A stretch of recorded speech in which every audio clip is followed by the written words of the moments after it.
Welcome to the 18th tutorial in this series of HTML and CSS. In the previous tutorial we're going through IDs and classes and how we can use them inside of our HTML page. For this tutorial I've reverted back to IDs because I need to show you how margins work and how we can assign margins to the three different elements that we have inside of our HTML. So if you can see, I've assigned three different IDs here, and inside our style.css page that we created last lesson I've assigned a background color to the sports, gossip and politics div. So if we go inside our browser and load it, it should look like this. So today, like I said, we're going to be going through margins, and what margin does is it allows you to create space around your elements. So the best way for me to do this is just to show you an example. So first of all, I'm going to create a margin of 50 pixels for the sports div.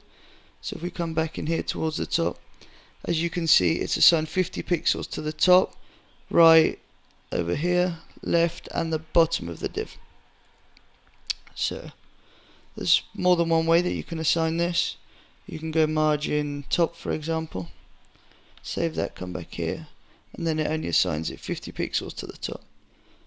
I like this method of doing it because it's easily visible what you're assigning, but it's also more code, it takes more time to assign those individually. So another way you can do it, like I showed you, just write 50 pixels in here. But another way is you can go 20 pixels, 30 pixels, and we'll have another 30 pixels.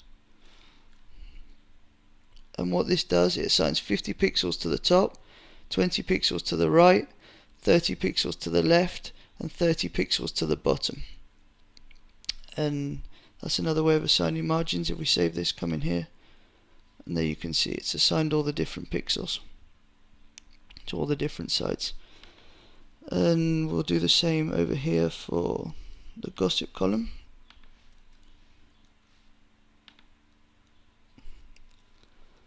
And once again for the politics column.